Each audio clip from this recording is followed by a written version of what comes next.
returned from our first trip to Africa. We visited Morocco and several cities within Morocco. The trip started out with an incredible surprise.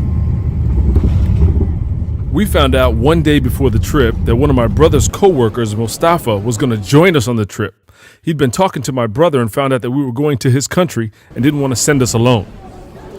And for those that don't know him, this is my little brother, Rustin. He's all right.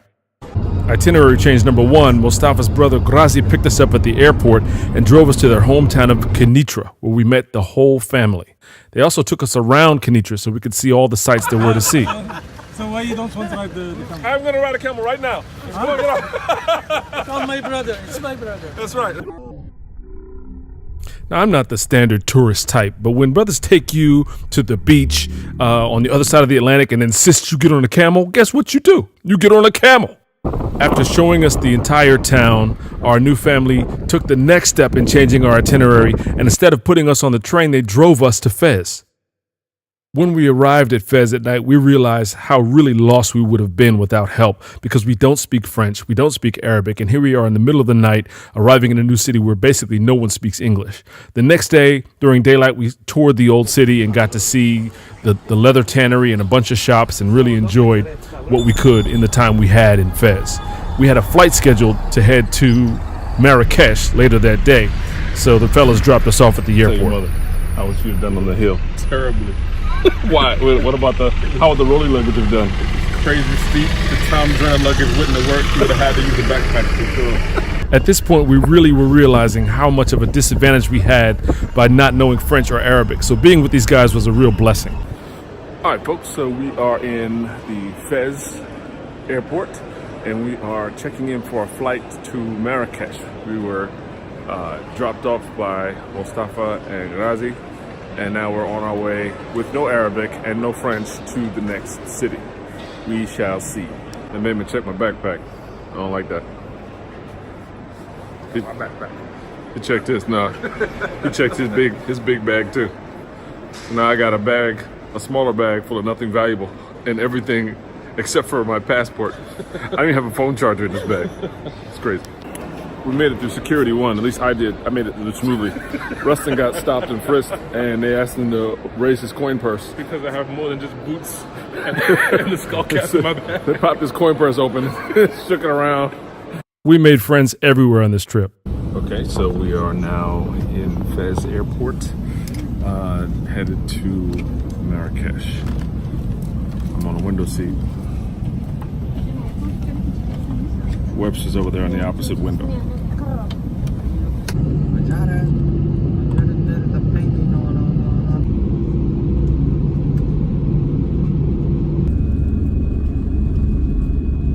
Fez is in the northern region of Morocco, and you'll see a difference in terrain and climate as we go from the north, which is cooler, to further south, which is more arid, dry, and closer to the desert.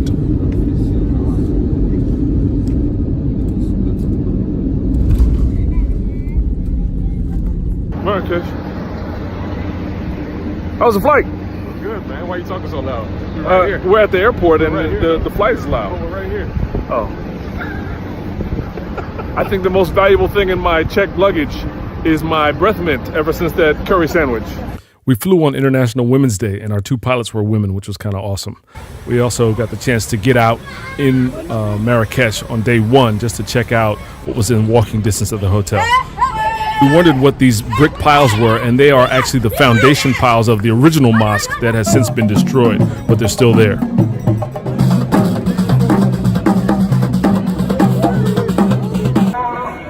One of the things that really impressed me was how every town, city, and small village was centered around the mosque. It was really fantastic.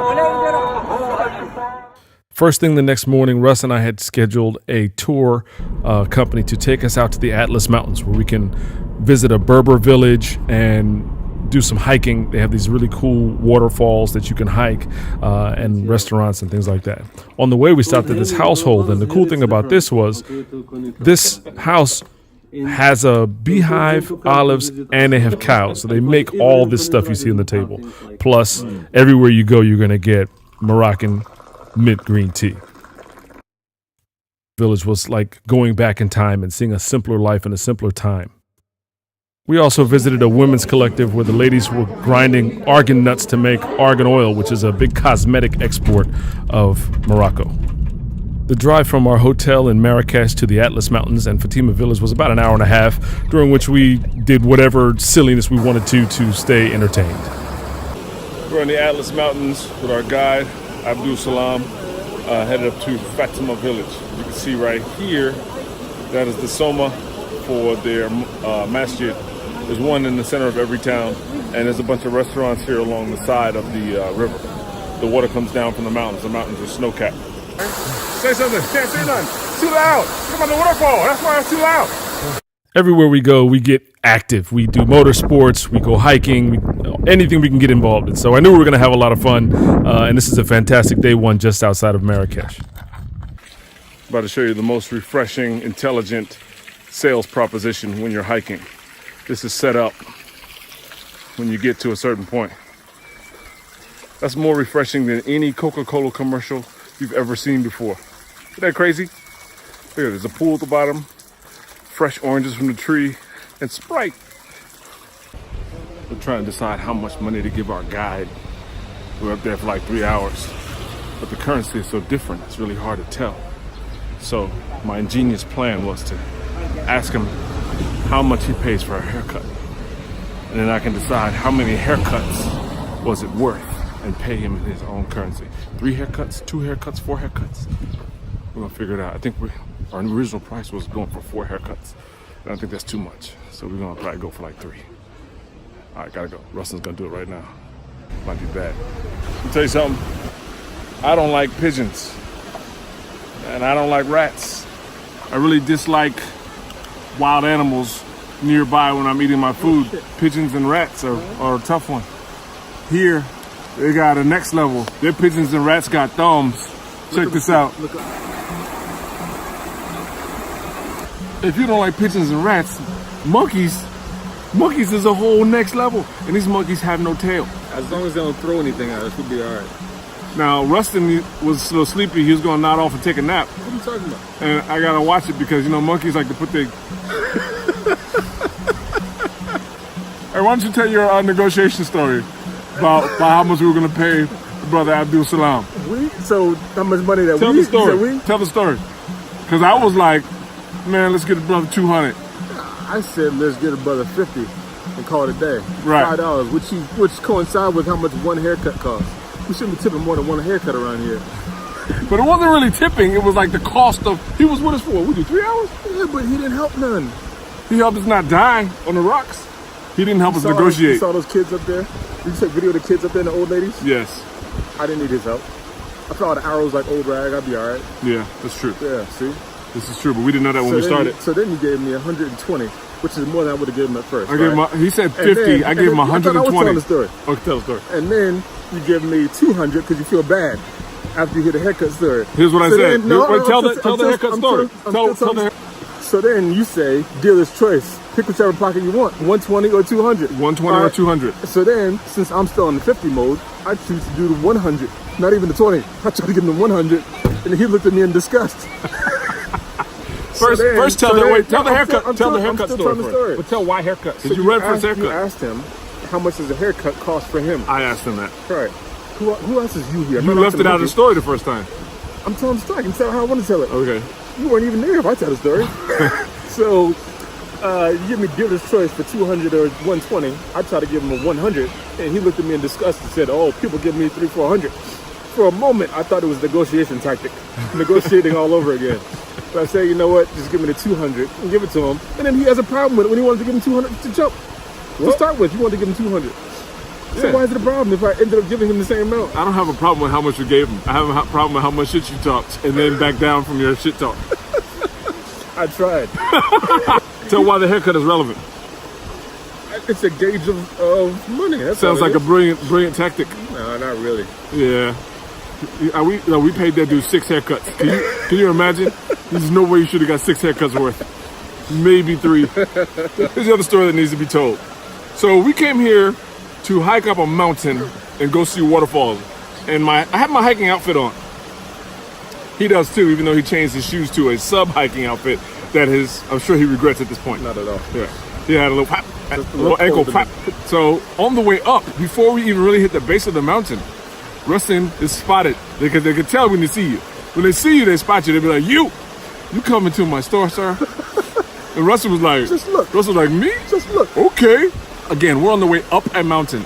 Rustin only has a purse. I'm the only one with a backpack. See, this is what happens when you tell this story the way you. Do you have a backpack? Yes, not a purse. He has a fanny pack. We'll get to that part of the story. So It's the anyway, same as yours. It's a crossbody. we go. No, it's not.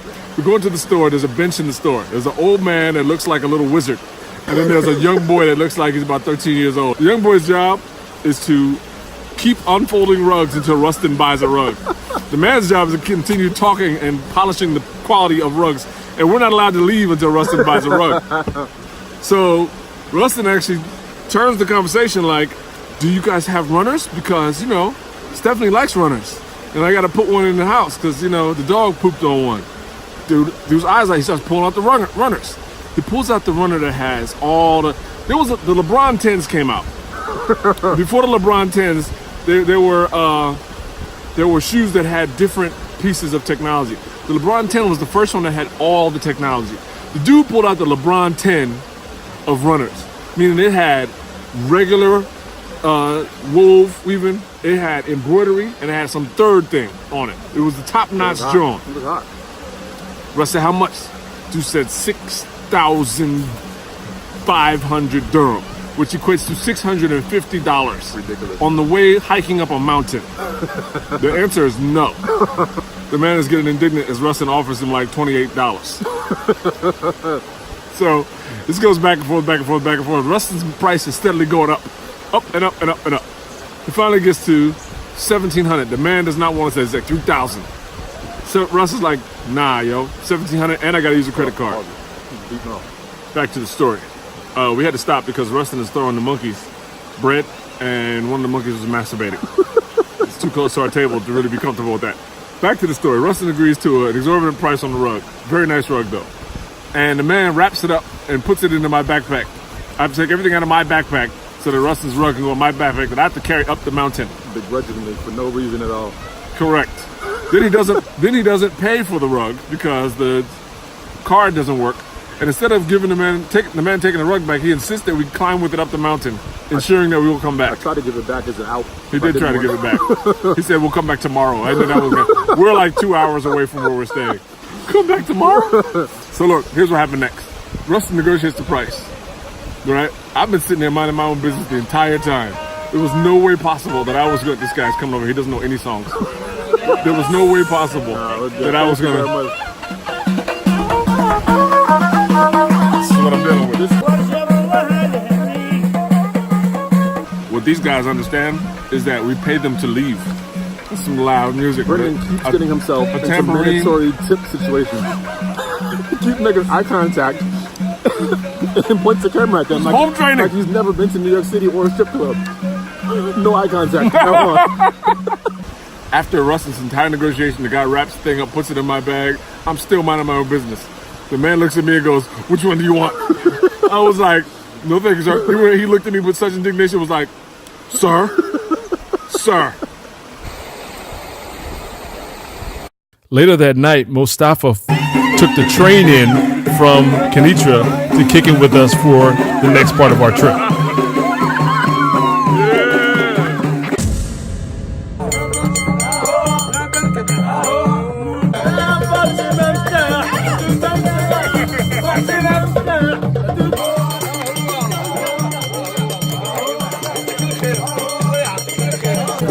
This place was like the medieval times restaurant of Marrakesh. The guys really put a lot into this show. There's a lot of talent involved, and we had great company, so we had a really good time. It was a nice night out for dinner.